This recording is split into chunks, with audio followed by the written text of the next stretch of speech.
La Russie a lancé ce vendredi ses référendums d'annexion dans plusieurs régions ukrainiennes, des référendums factices selon les dirigeants du G7. Les manifestations se poursuivent en Iran suite à la mort de la jeune Mahsa Amini qui avait été arrêtée par la police des mœurs il y a une dizaine de jours. La Russie a lancé ce vendredi ses référendums d'annexion de régions ukrainiennes qu'elle contrôle entièrement ou en partie. Les votes ont lieu dans les régions séparatistes de Donetsk et Lugansk dans l'est du pays et dans celles de Kherson et Zaporizhia dans le sud. Des référendums qualifiés de factices par les dirigeants du G7 qui ont condamné la manœuvre de Moscou dans un communiqué conjoint. Le président ukrainien Volodymyr Zelensky a également évoqué le sujet lors de son adresse quotidienne à la nation vendredi soir. Le monde réagira de manière absolument juste au pseudo-référendum. Ils seront condamnés sans équivoque, de même que la mobilisation criminelle que les occupants tentent actuellement de mener en Crimée et dans d'autres parties de l'Ukraine qu'ils contrôlent pour l'instant. De leur côté, les États-Unis ont promis d'infliger de nouvelles sanctions économiques rapides et sévères à la Russie en cas d'annexion des territoires ukrainiens.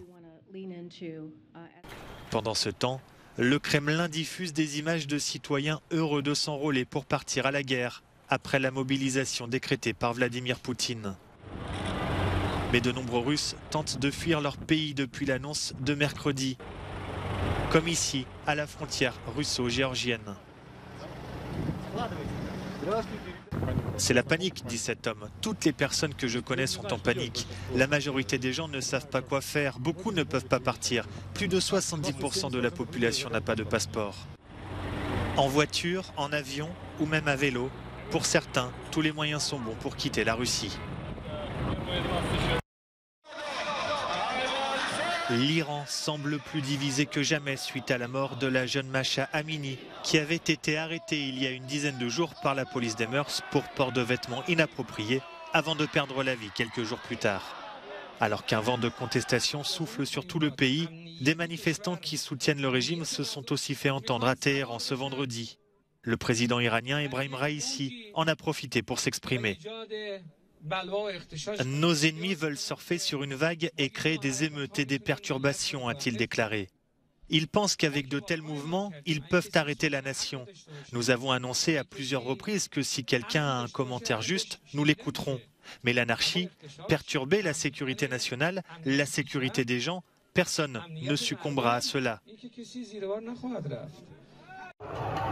Au moins 35 personnes ont perdu la vie depuis le début des contestations, selon un média d'État.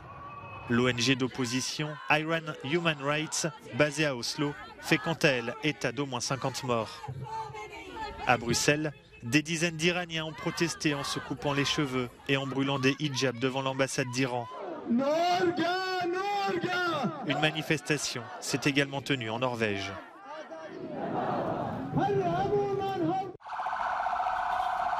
Tripoli, au Liban, ce vendredi soir.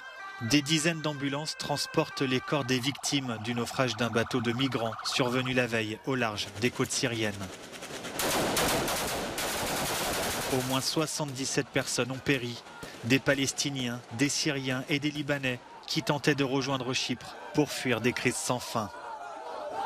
Il s'agit de la plus grande tragédie impliquant un bateau de migrants en provenance du Liban.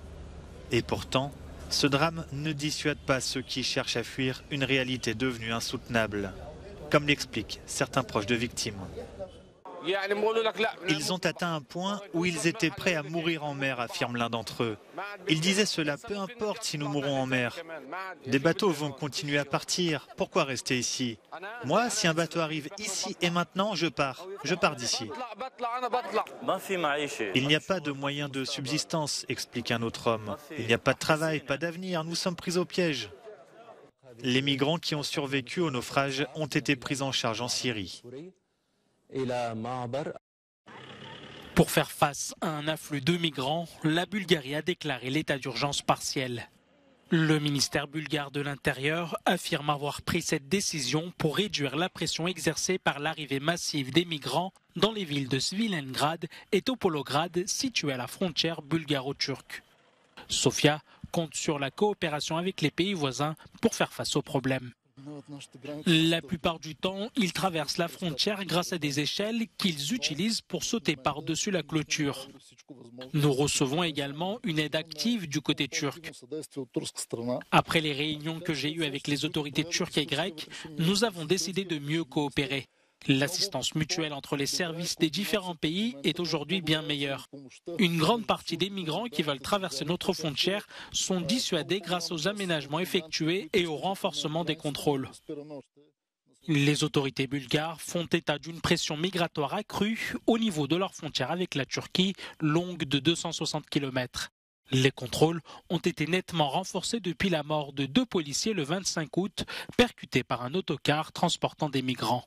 Depuis, quelques 300 militaires ont été envoyés pour renforcer une clôture en barbelé érigée entre 2014 et 2017. À 2 jours des élections législatives en Italie, les ténors de la politique italienne ont tenu ce vendredi leur dernier meeting dans l'espoir de mobiliser les électeurs indécis avant le scrutin de dimanche. Giorgia Meloni, la chef du parti post-fasciste Fratelli d'Italia, a choisi Naples, la grande ville du Sud, où elle espère prendre des voix au mouvement 5 étoiles, affaibli par sa participation au dernier gouvernement. Pour ces élections, Silvio Berlusconi et son parti Forza Italia ont fait alliance avec l'extrême droite de Fratelli d'Italia et la Ligue de Matteo Salvini. La gauche, de son côté, n'a pas réussi à s'unir complètement après que le mouvement populiste 5 étoiles a claqué la porte de l'exécutif sortant. À la tête du Parti démocrate, l'ancien Premier ministre Enrico Letta va tenter de reprendre les rênes du pouvoir. Ces élections seront scrutées de près par Bruxelles. Le scrutin est considéré comme un test de l'avancée de la droite et de l'extrême droite en Europe après les élections suédoises. C'est un nouveau cri de colère qui a résonné à travers le monde ce vendredi pour exiger des actions contre le réchauffement climatique. À l'occasion d'une nouvelle journée mondiale de grève scolaire pour la justice climatique, plusieurs centaines de manifestations ont été organisées à l'appel du mouvement Fridays for Future, comme ici à Berlin en Allemagne.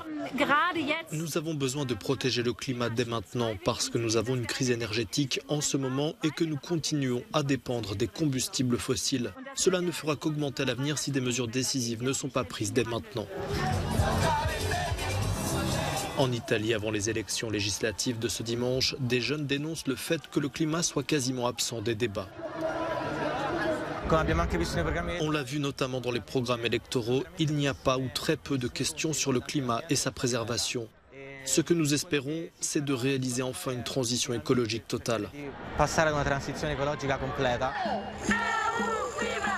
À Lisbonne, au Portugal, plusieurs centaines de jeunes ont scandé des slogans comme « Le climat se réchauffe et les politiciens regardent » ou « Il n'y a pas de planète B ».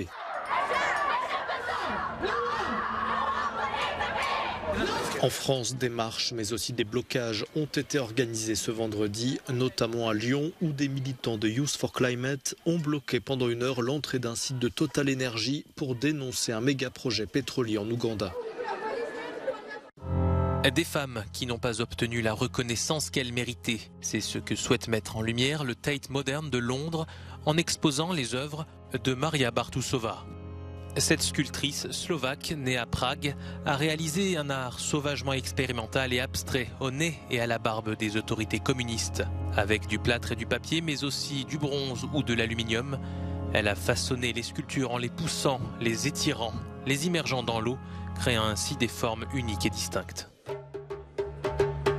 20 000 objets, dont des dizaines de bronzes du Bénin, vont être exposés une dernière fois dans le nouveau musée Humboldt de Berlin, avant d'être rapatriées au Nigeria.